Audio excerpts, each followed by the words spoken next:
Lašišos pyragas. Tešlos paruošimas. Kambario temperatūros sviestas sumaišomas su miltais ir kiaušiniu, pagardinamas druska. Tešla minkoma tol, kol nebelips prie pirštų ir taps biri. Ja išklojama kepimo skarda ir kepama 180 laipsnių temperatūroje 10 minučių. Įdaras. Lašiša supjaustoma gabaliukais, nulupamos krevetės, nuplaunami špinatai.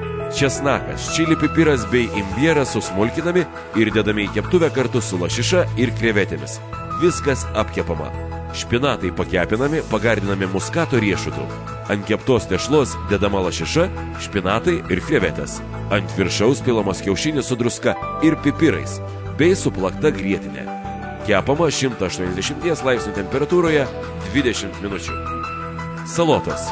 Salotos nuplaunamas ir sumaišomas su pjaustytų pankoliu. Salotų padažui skirti produktai sudedami į smulkintuvą ir suplakami. Viskas gerai išmaišoma. Bazilikas susmulkinamas, sumaišomas su jogurtu ir pagardinamas druska bei pipirais. Patiekiama taip, kaip leidžia fantazija.